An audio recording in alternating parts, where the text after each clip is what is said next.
Good morning friends and welcome to the pre-market view. Friends, European markets were flat to marginally negative, whereas the US markets were up almost about 0.5% on the back of some positive economic data that came out from US and the statement from Mario Draghi that the entire bond buying program is going to continue and it has actually stabilized the Eurozone and the yields have actually come off. So that led to some kind of a positive sentiment in the global markets. When we look at the Asian markets today, most of them are up about 0.4 to 0.5% as the Bank of Japan meeting is underway, and though there may not be a big liquidity easing plan, but the overall interest rate stance is something that the market is going to watch out for.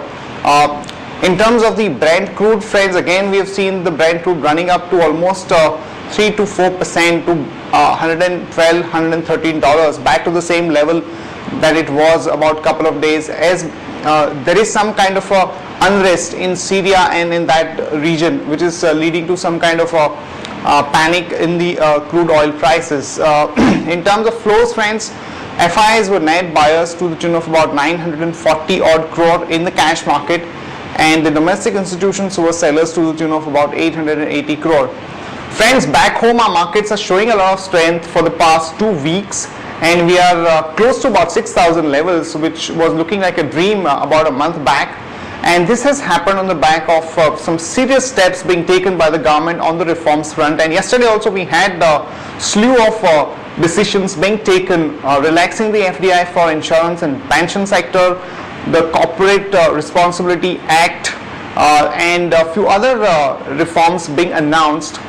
Remember friends that some of these bills will require the parliament approval, and that could happen in winter, and as usual we are going to see a lot of opposition from the parties like BJP, Samajwadi Party and Trinamool Congress and so on and so forth. So it's not very clear at this point of time that how much support the government will be able to garner in the winter session, though we have about a couple of months time to do that, but one has to definitely keep that fact in mind. Good morning friends, welcome to the morning conference. Friends, what we have seen in yesterday's trading session is that we open around 15 to 20 points higher, but we have seen a very good run up or catch up rally in the morning trade itself, and finally we ended well above 5,800 levels. As I was mentioning earlier that 5,800 we have seen that call options are pretty active in those strikes, and any close above those levels will lead us to the straddle break-even point, which is around 5,897 or 5,900 levels.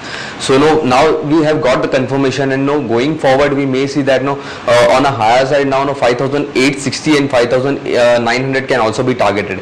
But friends, interestingly what we have seen that 4 to 5 trading session continuously we have seen a addition in open interest with a significant increase in the cost of carry. The premium, which was started around 22 points for the October series, has ended the October series high around 38 points, which is indicating that aggressive long positions is accumulating in the index. But it's also a sign of concern, as we have seen a huge addition is taking place. So generally we have seen that whenever the premium widens with such a good percentage, generally markets see a toppish pattern and might see a retracement. So that is the reason we are expecting that 5,860 and 5,900 is the only levels now on a higher side. We are not expecting market about 5,900 levels at the current scenario. On the option side also we have seen that 5,800 put option has seen a very good addition, and at the same time 5,700 call option has seen some unwinding, and 5,800 has seen a marginal addition. So it's indicating that 5,800 for a short term will act as a good support. But friends, what we are advising that from the current rally, if any move towards 5,860, 5,900 levels, we advise to book profit, and at those levels one can form a bear put spread for to play on a lower side. We are not expecting a sharp fall from the current levels, but yes, after retesting the 5,900 levels, we might see market dipping to 5,700 also again. So it's advisable to sell on rise from the current rally, and on a lower side one can target 5,700. That's all from all of us, friend. Thank you. Friends, back home, as I said before, a few more reforms have been announced by the government. Important ones being 49% FDI being made available in the insurance and the pension sector from 26%, and also there is going to be a complete autonomy for the forward market commission, and most of the sectors now would come under CCI preview, and there's going to be more accountability for the whole time directors of the company, and also there is going to be some kind of a draft plan approved for the 12th 5-year plan, which would increase the funding for the important sectors like health and education.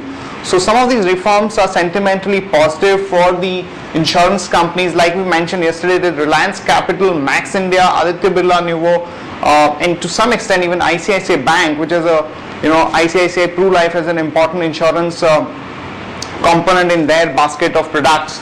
So those are the companies which are going to have positive implications, and also something like an MCX would have some positive implications. But remember friends, this is a short-term positive trigger for some of these companies which have already run up quite a bit, and since some of these bills, particularly the insurance and the pension bill, would require the parliament approval, where one is not clear how the government is going to get that number in place for the parliament approval, we suggest that one should try to exit in some of these stocks at a given opportunity.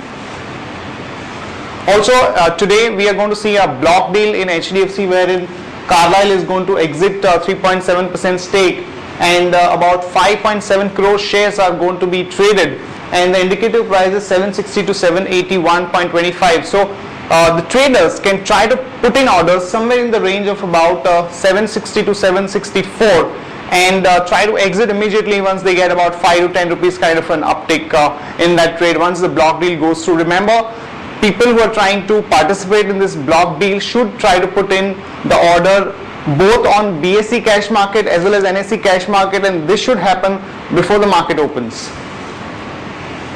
Friends, yesterday there was some confusion being added by the Supreme Court order on the cost-based pricing model, because earlier the rule was suggesting that they are going to do away from the cost-based pricing model, which was viewed positively by the industry, but the Supreme Court order has added to the confusion, and I'm sure that a lot of our investors are holding on to some of the pharma companies. So we will try and get you a proper update from our fundamental research desk on what this order is all about and what implications it can have on the pharma companies sometimes later in the day.